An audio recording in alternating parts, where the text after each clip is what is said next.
Assalamualaikum warahmatullahi wabarakatuh. Apa kabar semuanya? Setelah kemarin libur beberapa hari ya, terus ada lomba 17-an juga. Oke, kita lanjut lagi sama materi ya.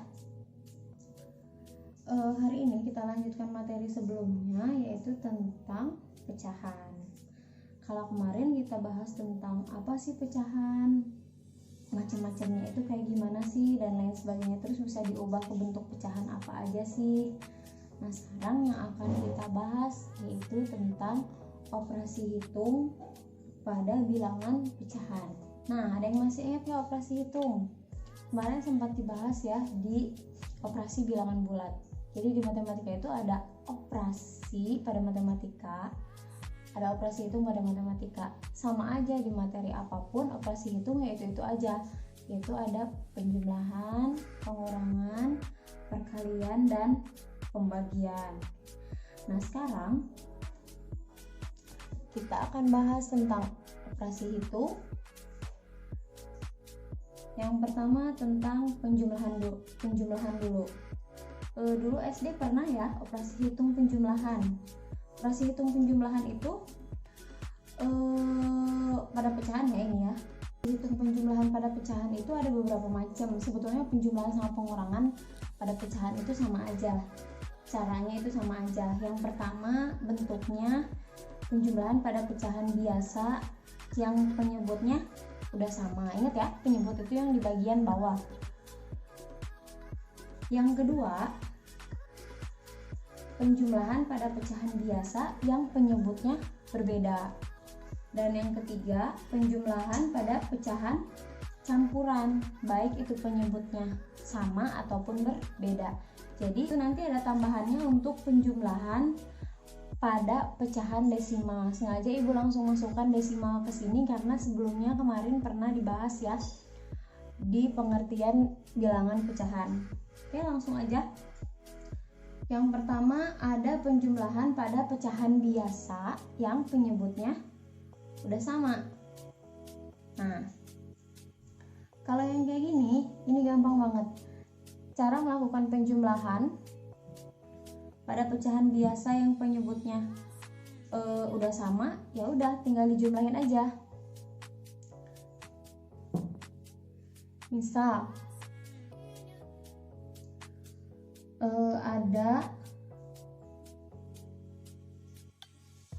1/4 ditambah 2/4. Nah, ini gimana sih? Ini cara menjumlahkannya. Nah, lihat. Ini ingat ya, ini penyebut, ini pembilang. Kalau si penyebutnya udah sama, maka tugas kita gampang banget. Tinggal jumlahin aja atasnya. Berarti hasilnya 1 ditambah 2/4. Jadi hasilnya 3/4. Gampang ya. Kalau bisa diperkecil, perkecil atau disederhanakan. Nah, itu kan penjumlahan. Terus kalau pengurangan gimana? Sama aja. Pokoknya penjumlahan dan pengurangan, kalau si penyebutnya udah sama atau yang bagian bawahnya ini udah sama, tinggal kalian mengoperasikan yang atasnya aja. Nah, ini untuk contoh yang pengurangan. Misalkan ada 2/4 dikurangi 1/4. Itu hasilnya berapa sih? Nah, ya udah sama kayak tadi. Karena penyebutnya udah sama, berarti tinggal 2 dikurangi 1. Itu adalah di sini ya, 2 dikurangi 1/4. Berapa 2 dikurangi 1? 1/4. Udah selesai. Nah, ini ada ya di modul kalian ya. Ibu hanya menjelaskan apa yang ada di modul kalian. Nah, sekarang kondisi kedua. Gimana kalau misalkan si penyebutnya itu berbeda? Tadi kan sama ya, sama-sama 4. Nah, sekarang gimana kalau berbeda? Nah, kalau berbeda itu caranya harus dicari dulu KPK dari penyebutnya. Pokoknya kunci dari pecahan itu penyebutnya harus sama. Walaupun soalnya di penyebutnya beda, ya berarti gimana caranya kita bisa nyamain si penyebutnya. Ada 2 cara untuk yang penyebutnya Beda. Yang pertama kita cari dulu KPK untuk menyamakan penyebutnya. Nah, bisa dilihat ya.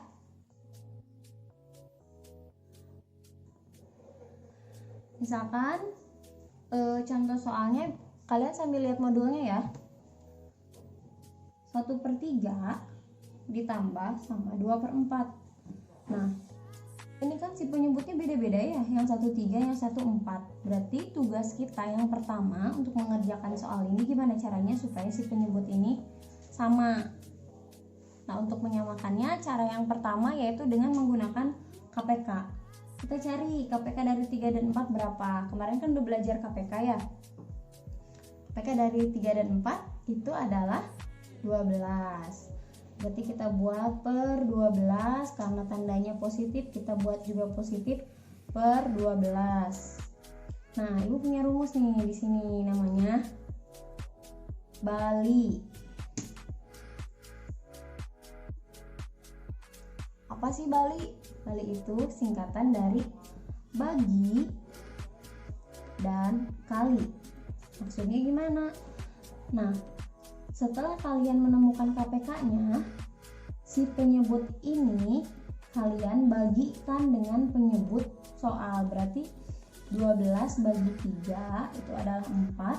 Setelah dibagikan, terus dikali yang mana? Dikali pembilangnya atau atasnya. Jadi 12 dibagi 3, bagi dulu ya baru kali. 12 bagi 3, 4. 4 kali 1, 4. Lalu 12 bagi 4 itu 3. 3 kali 2 itu 6. Terus kita jumlahkan. 4 ditambah 6 itu adalah 10 per 12. Ini kan sama ya, cara kayak yang sama dengan cara yang tadi. Nah, sekarang lihat 10 per 12 kira-kira bisa disederhanakan nggak? Cara menyederhanakannya gimana? Gunakan FPB yang kemarin sudah kita pelajari. FPB dari 10 dan 12 berapa sih? Nah, FPB-nya itu ternyata 2. Berarti ingat ya, matematika harus adil. Kalau yang ini dibagi 2, yang bawah juga harus dibagi 2. Jadi 10 bagi 2, 5. 12 bagi 2, 6. Oh, ternyata 1/3 tambah 2/4 itu adalah 5/6. Nah, gitu gampang ya. Nah, sekarang kalau pengurangan gimana? Sama aja, tinggal ganti aja yang asalnya positif jadi negatif. Ini contohnya. Nah, untuk soal yang sama tapi Ibu ganti tandanya jadi 1/3 dikurangi 2/4. Caranya sama, kita samakan penyebutnya tapi tandanya jadi kurang. Ini tergantung ini ya. Ini tadi KPK-nya udah dicari 12. 12 bagi 3, ingat pakai si balik ini nih. 12 bagi 3 itu 4. 4 kali 1 4. 12 bagi 4 3. 3 kali 2 itu 6. 4 dikurangi 6 itu adalah, ini operasi hitung bilangan bulat ya. 4 dikurangi 6 itu adalah negatif 2/12. Ingat nih, 4 hutang 6, punya uang 4, hutangnya 6, jadi hutangnya 2 lagi.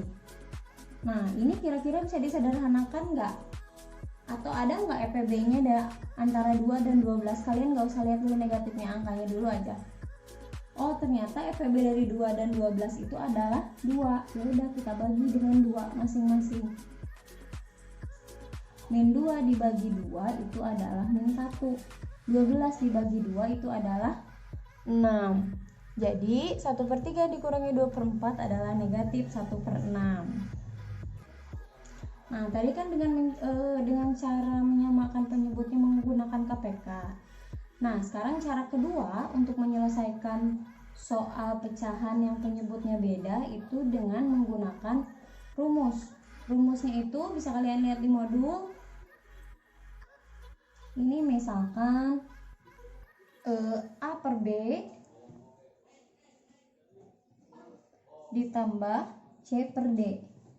Rumusnya itu tinggal kali silang, A kali D jadi AD ya, B kali C, ininya tambah berarti jadi BC per B kali D. Nah, rumusnya kayak gini. Nanti Ibu bahas kelebihan dan kekurangan menggunakan KPK dan rumus. Kita terapkan ke soal, tapi Ibu cuma terapkan yang penjumlahan ya, karena yang pengurangan juga sama. Misalkan yang tadi 1/4 ditambah 2/3. Misalnya ada contoh nih, 1/4 ditambah 2/3. Kita pakai rumus ini. Katanya A harus dikali dengan D. Ini nggak ada tanda kali. Ini artinya kali ya, AD itu artinya A kali D. Berarti di sini 1 dikali 3 kurung ya, ditambah 2 dikali 4 per yang bawah juga dikali 4 dikali 3. Jadi hasilnya 3 ditambah 8 per 12. Berapa 3 tambah 8? Itu adalah 11.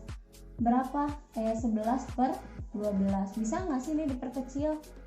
Nah, bisa atau enggak ya cari aja, ada nggak EPB dari 11 dan 12? Ternyata nggak ada, berarti ini selesai. Nah, itu untuk yang menggunakan rumus yang pengurangan. Terus yang pengurangan gimana? Sama, tinggal ganti aja positif jadi negatif. Nah, kelebihan dan kekurangan dengan menggunakan KPK atau rumus. Kalau pakai rumus, misalkan ada soal yang penjumlahannya lebih dari 2, seperti misalkan 1/3 ditambah 1/4 ditambah 1/2. Nah, kalau kalian menggunakan yang rumus ini, kalian harus mengerjakan satu-satu. Nah, tapi kalau yang KPK ini bisa langsung dikerjakan dengan cara mencari KPK dari semua penyebutnya, yaitu 2, 3, 4, dan 2. Kalau menggunakan rumus, kalian cari dulu yang ini, hasilnya tambah lagi dengan 1/2. Itu perbedaan menggunakan rumus ataupun dengan KPK. Jadi terserah ya, nanti kalian mau pakai yang mana. Nah, tadi kita bahas tentang penjumlahan pengurangan pada pecahan biasa yang penyebutnya sama ataupun berbeda. Sekarang penjumlahan pecahan campuran yang penyebutnya sama ataupun berbeda. Yang pertama misalkan pecahan campuran tapi penyebutnya udah sama nih. Contoh soalnya 5 2/5 ditambah 4 1/5. Nah, lihat, ini kan penyebutnya udah sama ya. Nah, udah kalau penyebutnya udah sama itu gampang. Untuk mengerjakan soal ini bisa kalian ubah dulu ke pecahan biasa. Cara ubah ke pecahan biasa kemarin udah. Berarti 5 dikali 5 25 tambah 2 jadi 27/5. Yang ini juga sama. Kalau udah diubah ke pecahan biasa, tinggal nanti dijumlahkan kayak biasa. Nah, ada lagi cara yang simple daripada kita nggak harus ngubah dulu ke pecahan biasa, tinggal langsung aja. Ini kan ada 2 ya. Ini ada bentuk pecahan, ini bukan pecahan. Ini bentuk pecahan, ini bukan pecahan. Yaudah, kita jumlahkan masing-masing yang sejenis. 5 sejenis dengan 4, 2/5 sejenis dengan 1/5. Berarti di sini kita kelompokkan 5 ditambah 4, 2/5 ditambah 1/5. Jadi hasilnya 9. Nah, ingat ya, penyebutnya udah sama nih. Berarti tinggal 2 tambah 1, 3/5. Nah, 3/5 bisa disederhanain nggak? Cari IPB-nya ada atau enggak? Nah, kalau nggak ada berarti ini selesai. Kalau pengurangan gimana? Sama, pengurangan pun caranya sama. Tinggal diganti aja ininya dengan pengurangan. Contohnya 5 2/5 dikurangi 4 1/5. Berarti di sini 5 dikurangi 4, 2/5 dikurangi 1/5. 5 dikurangi 4 1. Terus ini 2/5 dikurangi 1/5, tinggal langsung ya, 2 dikurangi 1 1. Jadi 1/5. Itu untuk yang penyebutnya udah. Nah, sekarang untuk pecahan campuran yang penyebutnya berbeda. Harus diapain? Nah, ini sama kok kayak yang pecahan biasa. Berarti kalau penyebutnya beda ya penyebutnya harus disamain dulu. Contoh soalnya 1/2/5 ditambah 3 1/6. Sama kayak tadi ya, kita jumlahkan yang sejenis. Berarti 1 ditambah 3, kemudian 2/5 ditambah 1/6. 1 tambah 3 itu 4. Nah, ini kita nggak bisa langsung kerjain karena tadi karena penyebutnya berbeda. Berarti kita samain dulu penyebutnya.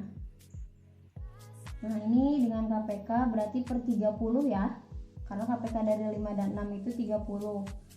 Ditambah per 30, atau boleh pakai cara yang rumus juga boleh. Tinggal 30 bagi 5, 6. 6 kali 2 12, 30 bagi 6, 5, 5 kali 1, 5. Jadi 4, ini 17/30. Karena 17 dan 30 itu nggak ada EPB-nya, berarti ini sudah selesai. Kalau pengurangan gimana? Sama ya, pengurangan caranya juga sama. Ibu nggak akan jelasin, itu udah ada contohnya di modulnya. Nah, pengurangan juga sama, tinggal ganti aja ini tandanya dengan pengurangan biar gak panjang kali lebar. Jadi pengurangan silahkan kalian pahami di modul. Selanjutnya ada bonus nih. Ibu masukin aja ya desimal di sini. Karena sebetulnya desimal juga bisa diubah ke dalam bentuk pecahan.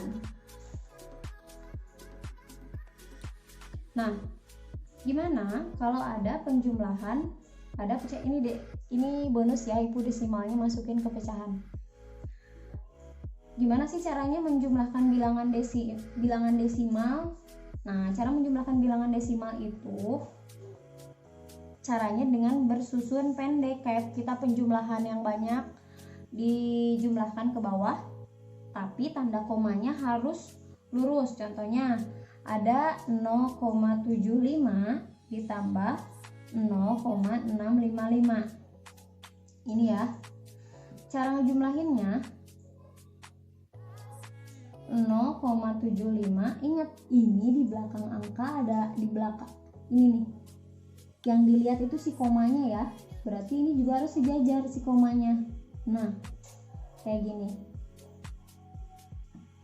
Pokoknya kuncinya komanya harus disejajarin. Biarpun di sini ada angka lagi banyak nggak apa-apa.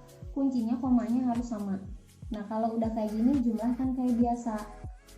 Bu, tapi kan ini beda. Nah, kalau pengen jumlahnya di belakang koma sama, tinggal tambahin 0. Kalian bebas kok. Di sini selama dia di belakang koma, kalian mau tambahin 0 berapapun itu bebas karena itu nggak akan berubah nilai. 0 tambah 5 itu 5. 5 tambah 5 itu 10. Bawah 1 ya. 7 tambah 1 8. 8 tambah 6 itu 14. Bawah 1 101. Jadi hasilnya adalah 1,405. Terus gimana kalau pengurangan? Ya sama, pengurangan juga sama. Ini ada contohnya. Ibu bahas satu aja ya, contohnya dari modul. 13,54 dikurangi 1,75. Sama dengan cara bersusun pendek ke bawah tapi komanya harus sejajar. Nah, kayak gini. Kurangi kayak biasa. 4 kurangi 5 gak bisa, berarti pinjam, jadi 14 kurangi 5 9. Ini 14 kurangi 7 7. Ini tinggal 2 kurangi 1 1. Ini 1, komanya turunin. Oh, jadi ini hasilnya 11,79. Nah, gampang ya. Nah, itu materi yang akan kita pelajari hari ini. Terima kasih. Untuk pertemuan selanjutnya kita bahas tentang perkalian pada pecahan. Sampai jumpa lagi. Assalamualaikum warahmatullahi wabarakatuh.